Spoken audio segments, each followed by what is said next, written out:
गोडसे ने गांधी को मारा क्यों, आखिर गोडसे ने महात्मा गांधी की हत्या क्यों की। तो इस पर गोडसे ने अदालत में खुद अपना पक्ष रखा था और यह पक्ष रखने में गोडसे ने 5 घंटे का समय लिया और जब इस पूरे बयान को लिखने की प्रक्रिया पूरी हुई तो उनके 5 घंटे के इस बयान से 112 पन्ने भर गए थे। गोडसे के इस बयान के 5 अध्याय हैं, यानी 5 भाग हैं। और आज आप सबके लिए यह जानना बहुत दिलचस्प होगा कि अदालत ने जब गोडसे से कहा कि वो अपना पक्ष रखें और गोडसे ने 5 घंटे तक अदालत में मौजूद लोगों के सामने और जज के सामने अपना पक्ष रखा तो 112 पन्ने भरे और उन 5 घंटों में गोडसे ने क्या बताया यह शायद अभी तक आपने जाना नहीं होगा। इसलिए आज हम देश को बताना चाहते हैं कि गोडसे ने अदालत में क्या कहा था। पहले भाग में गोडसे ने अदालत को यह बताया कि महात्मा गांधी की नीतियों और उनके कार्यों की वजह से भारत के लाखों हिंदुओं की जिंदगियां बर्बाद हो गईं और किसी भी महात्मा को यह अधिकार नहीं है कि वो भारत के टुकड़े टुकड़े करे या उसका विभाजन करे।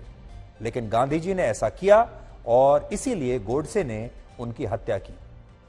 अपने बयान के दूसरे भाग में गोडसे ने कहा कि अगर देश के प्रति समर्पण रखना कोई पाप है तो मैं मानता हूं कि मैंने ये पाप किया है और मुझे पूरा विश्वास है कि इंसानों की इस अदालत के बाद भी एक और अदालत है जहां मेरे इस काम को गलत नहीं समझा जाएगा, क्योंकि मैंने ये काम मानवता की रक्षा के लिए किया है। यानी गोडसे को कोई पछतावा नहीं था कि उन्होंने कोई गलत काम किया है, वो अपने इस काम को सही मानता था। यहां एक बड़ी बात यह है कि अदालत में जब महात्मा गांधी की हत्या के मामले की सुनवाई शुरू हुई तब नाथूराम गोडसे पर जो आरोप लगाए गए थे उनके जवाब गोडसे को लिख कर देने थे और बाद में इन जवाबों को जज के सामने पढ़ा जाना था। लेकिन दूसरा पक्ष ये नहीं चाहता था, यानी जो सरकारी पक्ष था वो ये नहीं चाहता था कि गोडसे के जवाबों को अदालत में पढ़ा जाए और यही मांग तब अदालत से भी की गई। लेकिन अदालत ने उस समय इन आपत्तियों को खारिज कर दिया और इसके बाद गोडसे का यह जवाब अदालत में बाकायदा पढ़ा गया। और बड़ी बात यह है कि अगले दिन यही जवाब उस समय के सारे अखबारों के पहले पन्ने पर था, जिससे तत्कालीन प्रधानमंत्री जवाहरलाल नेहरू काफी चिंतित हो गए और काफी असहज हो गए।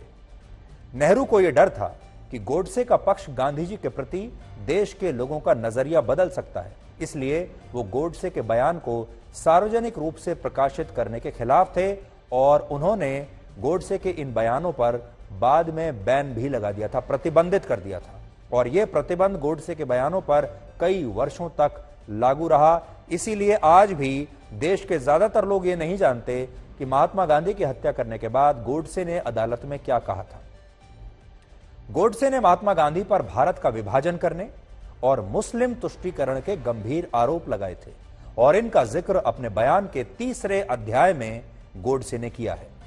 गोडसे ने कहा कि महात्मा गांधी ने कभी मस्जिद में गीता पढ़ने का साहस नहीं किया, क्योंकि वो जानते थे कि मुस्लिम इसके विरोध में खड़े हो जाएंगे। लेकिन हिंदू मंदिरों में उन्होंने कुरान पढ़नी जरूर शुरू कर दी थी, जिससे गोडसे को ऐसा लगा कि गांधी जी इस तरह से मुस्लिम तुष्टीकरण की राजनीति कर रहे हैं। हालांकि यहां एक तथ्य यह भी है कि महात्मा गांधी अपने जीवन काल में सिर्फ एक बार ही मंदिर गए थे। यह भी आप जान लीजिए, महात्मा गांधी अपने जीवन काल में एक बार मंदिर गए थे बस। और गोडसे का यह भी कहना था कि महात्मा गांधी हिंदू मुस्लिम एकता की बात करते थे, लेकिन उन्होंने हमेशा अंग्रेजों की बांटो और राज करो की नीति को ही आगे बढ़ाया और भारत को बांट दिया और उन्होंने भारत का विभाजन करने में ब्रिटिश सरकार की मदद की। गोडसे ने अपने जवाब में यह भी कहा कि महात्मा गांधी ने विभाजन के बाद भारत सरकार पर पाकिस्तान को उसके हिस्से के 55 करोड़ रुपए देने के लिए भी दबाव बनाया, लेकिन उन्होंने इस विभाजन के दौरान निर्वासित हिंदुओं के लिए कभी भी सच्चे मन से कोई प्रयास नहीं किया। असल में जिस समय भारत का विभाजन हुआ और भारत और पाकिस्तान बने, तब देश के सरकारी खजाने में लगभग 400 करोड़ रुपए जमा थे और विभाजन के तहत यह तय हुआ कि इन 400 करोड़ रुपए के खजाने में से 75 करोड़ रुपए पाकिस्तान को दिए जाएंगे और इस समझौते के तहत भारत ने 20 करोड़ रुपए की पहली किश्त पाकिस्तान को आजादी के समय ही दे भी दी थी। क्योंकि आप जानते हैं कि जब जमीन का बंटवारा हुआ, 2 देश बने तो खजाने का भी बंटवारा होगा और खजाने के बंटवारे में पाकिस्तान को 55 करोड़ मिलने थे और दूसरी किस्त में भारत को पाकिस्तान को 55 करोड़ रुपए देने थे। 20 करोड़ रुपए भारत पहले दे चुका था, तो टोटल 75 करोड़ रुपए पाकिस्तान को मिलने थे इस बंटवारे में। तो 55 करोड़ रुपए पाकिस्तान पर बकाया थे, जिनमें कहा गया कि ये हम आपको दूसरी किश्त में दे देंगे। लेकिन उससे पहले ही पाकिस्तान ने भारत की पीठ पर छुरा घोंपा और पाकिस्तान ने 22 अक्टूबर 1947 को कश्मीर पर हमला कर दिया। और इसके बाद सरदार पटेल ने कहा कि अब जब पाकिस्तान ऐसा कर रहा है, जब तक पाकिस्तान कश्मीर की जिद नहीं छोड़ता तब तक हम उसे ये 55 करोड़ रुपए नहीं देंगे।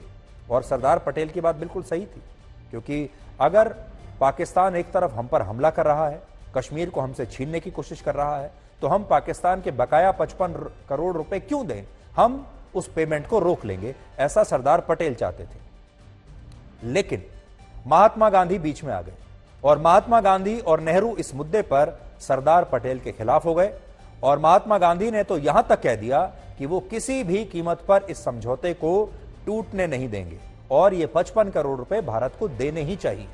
ये बात उनकी हत्या से सिर्फ 18 दिन पहले की है, यानी 12 जनवरी की। और उस समय महात्मा गांधी दिल्ली में हिंदू मुस्लिम एकता के लिए आमरण अनशन भी कर रहे थे। तो सोचिए, जब इतने दंगे हो रहे हैं, हिंदुओं पर अत्याचार हो रहे हैं, मुसलमान भी मर रहे थे, ऐसे में वो अनशन कर रहे थे हिंदू मुस्लिम एकता के लिए। लेकिन माहौल बिल्कुल बदला हुआ था और भारत के जो हिंदू थे वो उनसे बहुत नाराज थे। ऐसा माना जाता है कि इस अनशन के जरिए गांधी जी ने पाकिस्तान को 55 करोड़ रुपए देने के लिए सरकार पर बहुत दबाव बनाया और बाद में नेहरू और पटेल को महात्मा गांधी की यह बात माननी पड़ी और इससे गोडसे और उसके जैसे जो दूसरे हिंदू राष्ट्र के समर्थक लोग थे वो बहुत नाराज हो गए।